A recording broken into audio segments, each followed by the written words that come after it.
You are. In order for us to hold, we are here at House Education. We're back, finishing our discussion of H454 strike all amendment. A question for legislative council. Just from a procedure point of view, for us, in order for us to vote, what do you need to do to that document for us to have? Depending on I would say it should go through editing one more time before you vote. And that's a how long procedure? Based on unless you make large changes, I think that would be pretty quick, like 20 minutes. All right. Or less. But if you make big substantive changes, that will be more time. Okay, why don't we pick up where we left off? Do you want to, so we left off, At the Sorry, end that's- of- Yeah, sorry. go ahead. You go ahead. that's St. James Office of Legislative Counsel. I'll just share my screen. We skipped a section. So we left off here, but there was language that we skipped over to get to here. Are we good to keep going? Or do you want to go Yes. back up? No, let's do that. State level governance. Intent section would take effect on July 1, 2025. It is the intent of the General Assembly to ensure that the State Board of Education is the independent, transparent, and public-facing body for public education, and to ensure the board maintains its ability to provide an important outlet for the public to engage in the rulemaking process and regularly provide public comment regarding the state of Vermont's public education system. I overused the word public in that. That's public facing body. I think you can say Vermont's education system. Yeah, Since they are involved in. yeah, all facets, yeah. So get rid of this public. Sure. Yeah. I guess public comments is pretty specific, so I guess just leave it as. Public facing body for public education is a lot of things. Well, but. I don't- Okay with that. It's okay. I don't know if It's I'm okay. okay We with want to be it. specific. That's clear and unambiguous. Section 23, I just haven't removed the highlighting, but I haven't made any changes since we walked through this piece. So keeping the state board at 10 members, 8 would be appointed by the governor. That includes the 2 student members. And then 1 member would be appointed by the speaker and 1 member would be appointed by the Senate Committee on Committees. And then every time one of those seats, someone leaves it or the term expires, the appointing authority would continue to make those appointments. Beth, I think sometimes when you have put in non-voting, you've hyphenated it, but it's not hyphenated there at the top of that page, right there. I don't know if you want. I'm sorry, can you tell me a line? 2. Oh, that's current law. Okay. Let's see. Current laws Interesting. that you don't hyphenate, but future laws. I like it. In the future state, we'll hyphenate. It's kind of like a cheer. That's interesting. I will highlight this for editing. Thank you.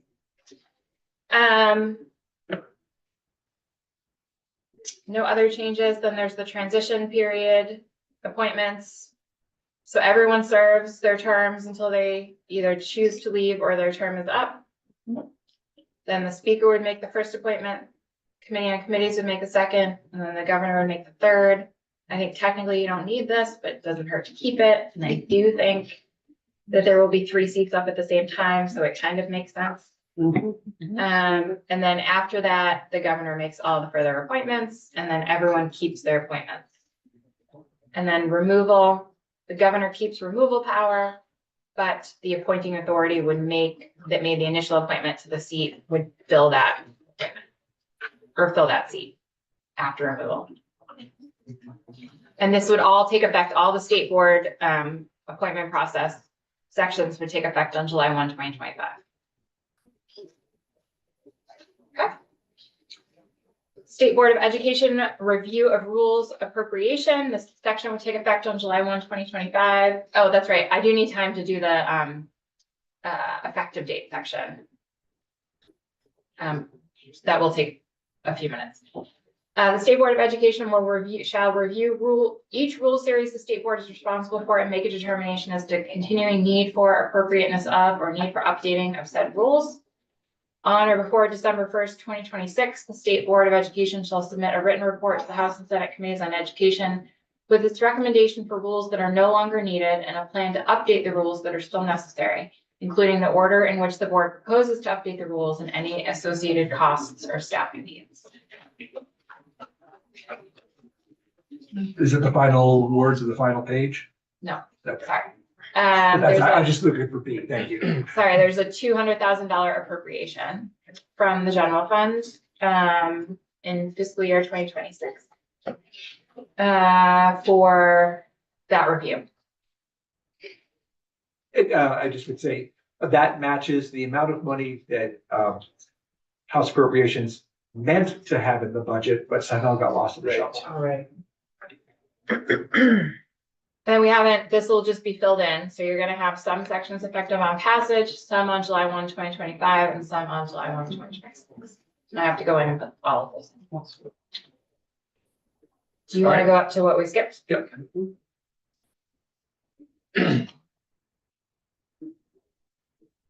Oh, we have to go through school instruction.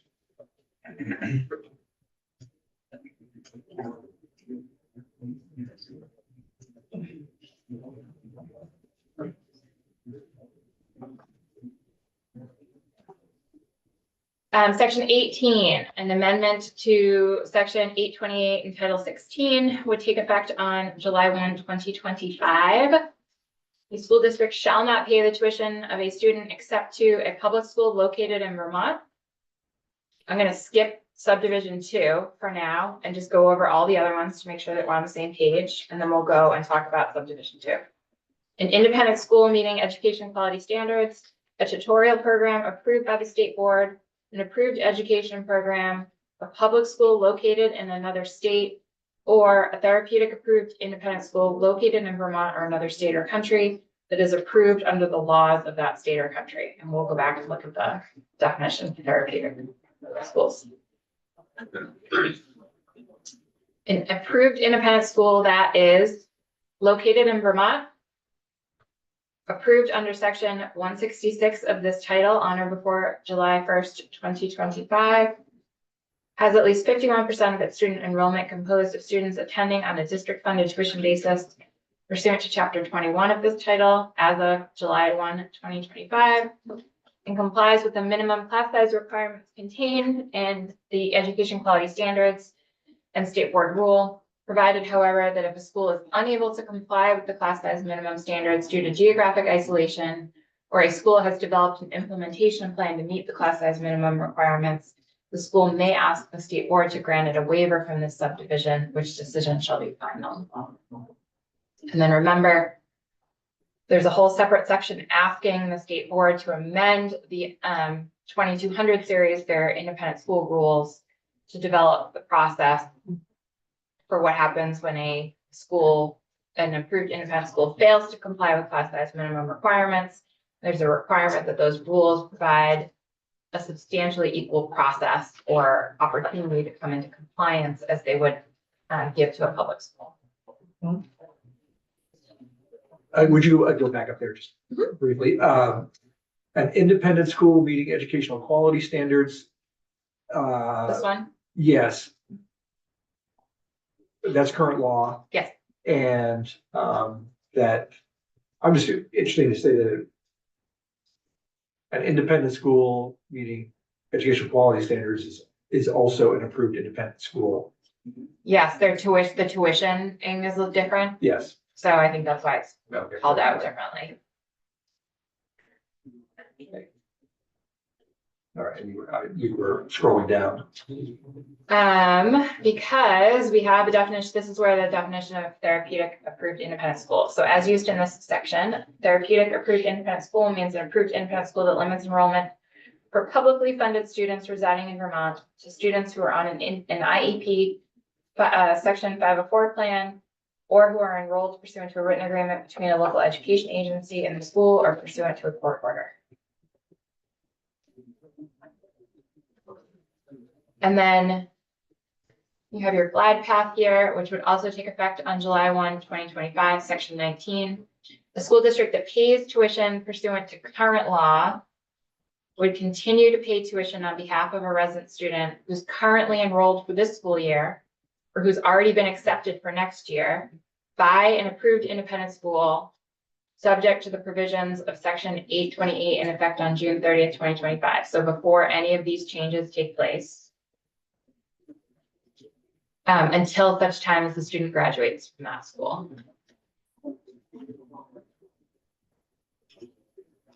And is that the end of that section? We now go into Yeah. statewide cohesion. Correct. Ask one question. No. I don't, question slash statement. If it can be. The 51% provision up there, I still have concerns about it. We never took any testimony on exactly how that could impact schools in the state, schools that provide education in the state. And I don't know what the unintended consequences might be if we keep that 51% in there. Yeah, I would just remind us of the philosophy here, which I'm going to interpret that this was perhaps the governor's philosophy as well. I think I remember the secretary saying it, that these are the schools that have traditionally acted in the place of areas where an elementary school or a high school did not exist previously. Josh? So would it make more sense, based on Chris's comment and concerns, which are same as mine, that we remove this, but make it as a point of the new governance that is coming, right? Because we want to kind of do that transition from existing state to new state. This will allow us to stay in the current state and work on what the transition is into that new state of governance, which is not on the table at the moment.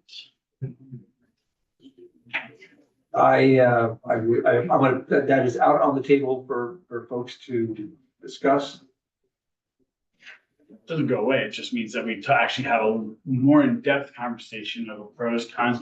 Maybe that number changes one way or another as well. Like, I think there's more discussion around it in this context, which is not the governor's context. So that's more of, the concerns.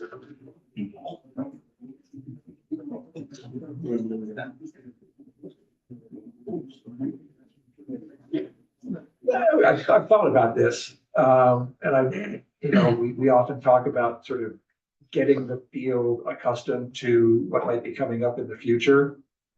And I guess I would say that this sort of fits that sort of role as well. You